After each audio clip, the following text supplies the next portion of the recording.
उपस्थित सभी दीदी को मेरा प्रणाम। प्रणाम दीदी। कहिए, कैसे हैं आप लोग और घर परिवार में सब कैसे हैं? हम लोग ठीक हैं दीदी। ये तो बहुत अच्छी बात है। क्या आप लोग हमें पिछली बैठक की कुछ मुख्य बातों को बता सकती हैं? जी दीदी, महिलाओं के लिए 10 में से 5 खाद्य समूह का खाना रोज खाना बहुत जरूरी है, खासकर गर्भवती एवं धात्री माताओं को। प्रत्येक दिन गर्भवती माता को 1 अतिरिक्त भोजन और धात्री माता को 2 अतिरिक्त भोजन लेने के साथ ही साथ पौष्टिक नाश्ता लेना भी जरूरी है।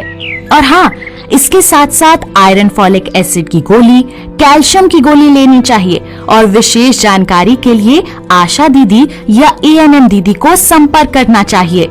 अरे वाह दीदी, आप लोगों ने तो बहुत ही अच्छे तरीके से बताया है। सभी लोग अपने लिए एक बार जोरदार ताली बजाएं। दीदी, पिछली बैठक के बाद से बार बार मेरे मन में एक ही सवाल आ रहा है। इस महंगाई में हम कम से कम 5 खाद्य समूहों का खाना रोज पूरे परिवार के लिए कैसे लाएंगे? सही कह रही हैं आप दीदी, पर इसका भी बहुत आसान और सरल उपाय है। पर आइए पहले हम गुणवंती दीदी से जानते हैं कि उन्होंने मीना और खुशबू को विभिन्न खाद्य समूहों का खाना किस प्रकार खिलाया। हुआ यूं कि मैं अपनी बूढ़ी माँ की सेवा के लिए अपने गांव गई थी और सब्जियां महंगी होने के कारण यहाँ मीना खुशबू को मसला हुआ भात और आलू खिलाया करती थी। एक दिन अचानक हमारी दूर की गोतनी आ पहुंची। खुशबू को खाना खिलाते देखकर उन्होंने कहा कि खुशबू की शारीरिक वृद्धि और विकास के लिए भात और आलू पर्याप्त नहीं है। इस तरह वो तो और भी कमजोर हो जाएगी।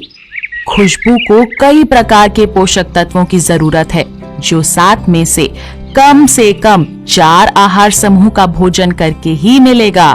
पोषण बगीचा लगाकर तरह तरह के फल और सब्जियों को आसानी से प्राप्त किया जा सकता है। साथ ही उन्होंने ये भी कहा कि उनके गांव में तो जीविका की मदद से घर घर पोषण बगीचा है। जब मैं वापस आई तो मीना ने सारी बातें बताई। फिर हम दोनों ने मिलकर अपने घर में भी पोषण बगीचा लगाया। इससे हमें साल भर पौष्टिक साग सब्जियां भी मिल जाती हैं और पैसों की बचत भी हो जाती है। पोषण बगीचा वो क्या होता है? जरा हमें भी विस्तार से बताइए ना। पोषण बगीचा माने घर या घर के आसपास की जमीन पर लगाई गई फल और सब्जियों का बगीचा, जिसमें हरी पत्तेदार साग सब्जी, लाल और पीले फल एवं सब्जियां और मौसमी फल सब्जियां उपजाई जाती हों।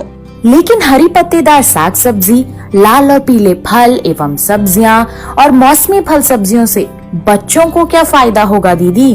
पोषण बगीचा से बच्चों को तो फायदा होगा ही, साथ ही साथ पूरे परिवार को भी फायदे होंगे। जैसे घर के सभी सदस्य, विशेषकर गर्भवती माता, धात्री माता और बच्चे हरी पत्तेदार साग सब्जी खा पाएंगे, जिससे कि वो खून की कमी अर्थात एनीमिया से बच पाएंगे। लाल पीले फल और सब्जी भरपूर मात्रा में खा पाएंगे।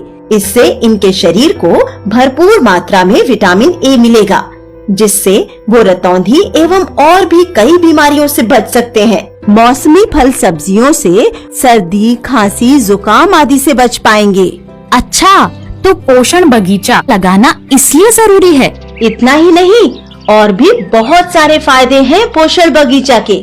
जैसे पूरे परिवार के लिए साल भर ताजी सब्जियां और फल उपलब्ध हो जाता है, जिससे कि हम रासायनिक और कीटनाशक दवाई के उपयोग से बच जाते हैं। आहार विविधता अर्थात महिलाओं को 10 में से 5 और बच्चों को 7 में से 4 आहार समूह आसानी से दिया जा सकता है। बाजार से सब्जी फल लाने की परेशानी से तो छुट्टी मिलती ही है, साथ में पैसों की बचत भी होती है। सही कहा आपने, लेकिन पैसे कैसे बचेंगे दीदी? थोड़ा बताइए ना। अरे दीदी, जब हम विभिन्न प्रकार के फल और सब्जी खाएंगे तो हमारे शरीर में रोगों से लड़ने की क्षमता बढ़ेगी, हम बीमार कम पड़ेंगे और डॉक्टर को जाने वाला पैसा बच जाएगा।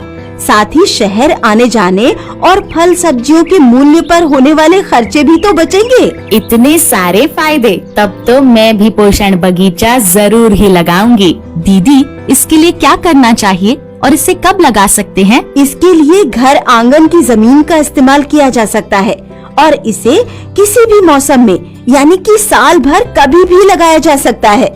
लेकिन जिनके पास जमीन नहीं है वो कैसे लगाएंगे पोषण बगीचा? जिनके घर में या आसपास जमीन नहीं है वो अपने घर के छत पर पुराने बोरे, गत्ते, प्लास्टिक के डिब्बे, टूटी फूटी बाल्टी, गमले में भी मिट्टी भरकर पोषण बगीचा लगा सकते हैं। और इस बगीचे में हम क्या क्या लगा सकते हैं दीदी? इसमें हम विभिन्न प्रकार के हरे पत्तेदार साग जैसे पालक, बथुआ, चौलाई, मेथी, पुदीना, सरसों आदि लगा सकते हैं। साथ ही लाल पीले फल और सब्जियां जैसे पपीता, केला, कोहड़ा, गाजर, टमाटर लगा सकते हैं। अन्य सब्जियां या अन्य फल जैसे कद्दू, नेनुआ, गोभी, खीरा, अमरूद, नींबू, आंवला भी लगा सकते हैं। अब तो हम सभी लगाना चाहेंगे पोषण बगीचा। बताइए इसके लिए हमें क्या करना होगा? पोषण बगीचा लगाने के लिए कुछ और भी जरूरी बातें हैं, जैसे सिंचाई का सही प्रबंध करना।